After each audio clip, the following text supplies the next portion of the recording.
MDS university Ajmer के BA honours political science के part third के पेपर 12th पॉलिटिकल आइडियोलॉजीज़ के मेरे प्रिय विद्यार्थियों, अभी पिछला लेक्चर हमने फेमिनिज्म पर लिया था, नारीवाद पर। आज आपके नया टॉपिक शुरू करते हैं, साम्राज्यवाद या इम्पीरियलिज्म। नया शब्द नहीं है, आपने इसकी अनेक व्याख्याएं देखी हैं, पढ़ी हैं। किसी एक राज्य का दूसरे राज्य पर नियंत्रण स्थापित करना, युद्धों के द्वारा, संघर्ष के माध्यम से, किन्हीं और तरीकों से। लेकिन पॉलिटिकल साइंस में इसको किस तरह लिया जाता है या इसका अध्ययन किस तरह किया जाता है, इस चैप्टर में हम उन बातों पर आपसे बातचीत करेंगे। तो पहली बात तो ये, इसके शाब्दिक अर्थ पर जाएं कि कोई देश जब किसी दूसरे देश की संप्रभुता पर एक नियंत्रण स्थापित करने की कोशिश करता है अपने हिसाब से। संप्रभुता की परिभाषा आपने अपनी 11th-12th की क्लासेस में पढ़ी है। मेरे ख्याल से फर्स्ट ईयर में भी आपने इसको देखा है। और एक बहुत सामान्य शब्दों में अगर हम कहें तो राज्य अपने आंतरिक और बाह्य मामलों में फैसले करने के लिए आज़ाद होता है। इसे ही हम संप्रभुता मानते हैं। अब यदि कोई दूसरा देश किसी देश की इस निर्णायक और मौलिक तत्व को बदलने की, ट्विस्ट करने की, मोड़ने की, अपने बस में करने की, कंट्रोल करने की कोशिश करता है, तो साम्राज्यवाद उभर कर सामने आता है। अब प्राचीन साम्राज्यवाद और नवीन कंसेप्ट फर्क है, ये हम आगे के चैप्टर्स में देखेंगे। आज केवल बात करते हैं इसके अर्थ की और इसके आधुनिक रूपों की। अर्थ से आशय ये है, जैसे मैंने आपको बताया, कि जब कोई एक राज्य किसी दूसरे राज्य पर नियंत्रण या व्यवस्था स्थापित करने की कोशिश करता है, तो उसे हम साम्राज्यवाद की संज्ञा देते हैं। ये राजनीतिक हो सकती है, आर्थिक हो सकती है, प्रशासनिक हो सकती है, प्रजातीय हो सकती है, किसी और रूप में हो सकती है। जैसे एक बड़ी अच्छी परिभाषा है शूबैन की, जो ये कहते हैं कि साम्राज्यवादी चाहे कितनी ही नैतिकता की बातें करें और दूसरे बहाने बनाएं, लेकिन साम्राज्यवाद अधीन जातियों में पर शक्ति और हिंसा के द्वारा लादा गया विदेशी शासन है। हालांकि आगे के चैप्टर्स में आप इस बात को देखेंगे, पढ़ेंगे, जो लेक्चर मेरे होंगे, कि साम्राज्यवाद केवल किसी एक देश की चॉइस नहीं होता। मैं जब आपको इसके रूप पढ़ाऊंगा तब बताऊंगा कि कई बार ये हितकारी भी होता है। आप लोगों ने जो आपका वेस्टर्न पॉलिटिकल थिंकर्स का पेपर है, उसमें आपने अरस्तू को पढ़ा है। अरस्तू दासप्रथा का समर्थन करते हुए ये भी कहते हैं कि दासप्रथा दोनों के हित में है, स्वामी के भी और सेवक के भी। और वो अपने तर्क देते हैं, हालांकि उनमें से कोई तर्क ऐसा नहीं है कि जो गले उतरे या जिसको आधुनिक समय में विश्वास किया जाए, लेकिन हाँ, उन्होंने कारण दिए हैं। वैसे ही साम्राज्यवाद के विषय में जब हम इस चैप्टर में आगे बढ़ेंगे तब देखेंगे कि कई बार ये राज्यों के हित में भी गई है। खैर, अब आगे बढ़ते हैं।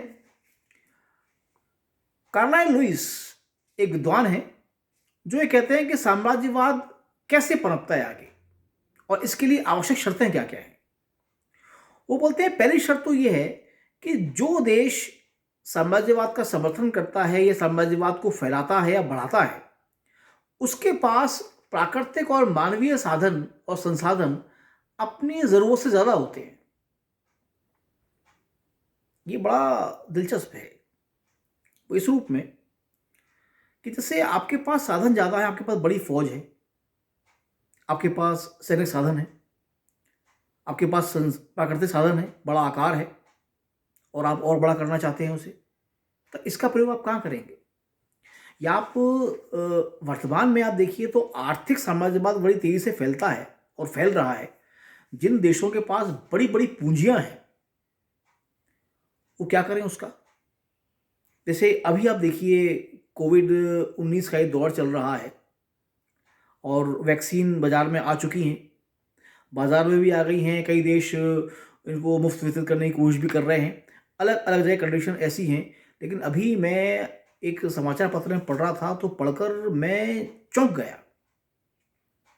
कि हम अपनी भारत की मुद्रा की बात करें तो ये 800 अरब डॉलर का व्यवसाय होगा।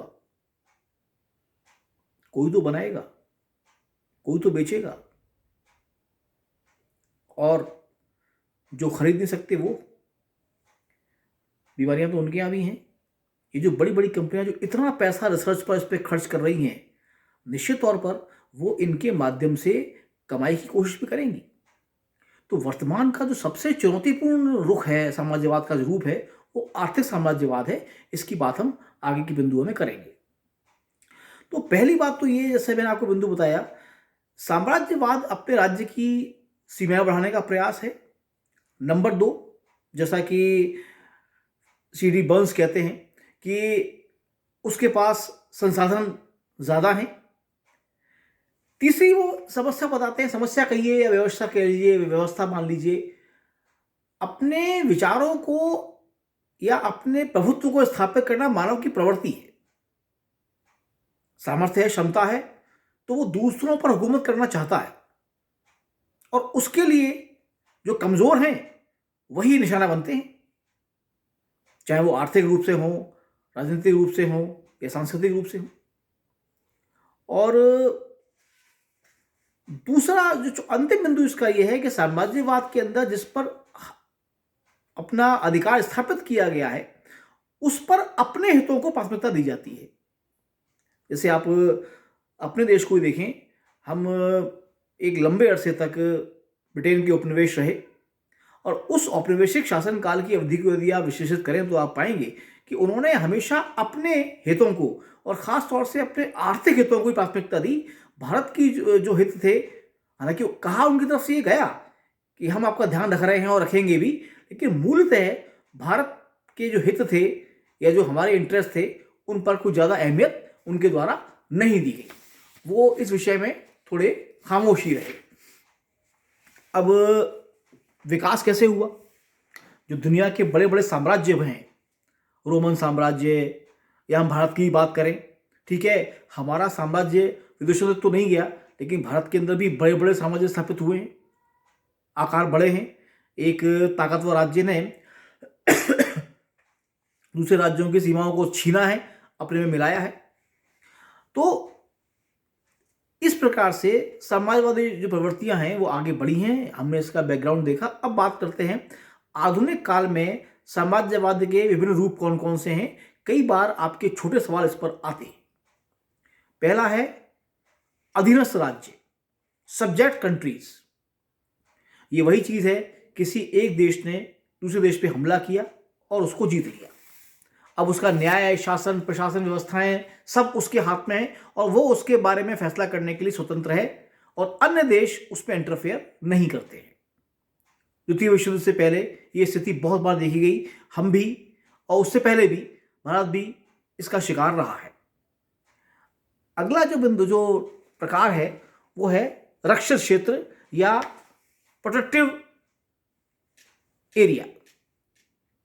देखिए, कई बार क्या होता है, जैसे कोई एक ताकतवर देश है, वो किसी एक देश को अपने दायरे में लेता है और उसके संसाधनों पर नियंत्रण रखता है, और उसकी रक्षा का दायित्व खुद पर लेता है। जैसे 1922 में से पहले इजिप्ट या मिस्र ब्रिटेन का रक्षित प्रदेश था। यानी इसका आशय निकल रहा है कि ब्रिटेन वहां के संसाधनों का प्रयोग कर रहा है और बदले में वो उसकी रक्षा कर रहा है, क्योंकि उस पर कोई अन्य देश यदि हमला करता है, आक्रमण करता है, तो वो ब्रिटेन पर आक्रमण माना जाएगा। अगला है उपनिवेश, डोमिनियंस। देखिए, कई बार क्या होता है कि एक देश दूसरे देश पर कंट्रोल तो करता है, लेकिन वो उसे कुछ आज़ादियां भी देता है, खास तौर से राजनीतिक क्षेत्र में, कि वो अपना शासन, प्रशासन, न्याय व्यवस्था अपने ढंग से चलाए। जैसे उदाहरण ले सकते हैं आप, दक्षिण अफ्रीका भी ब्रिटेन का उपनिवेश था और भारत भी।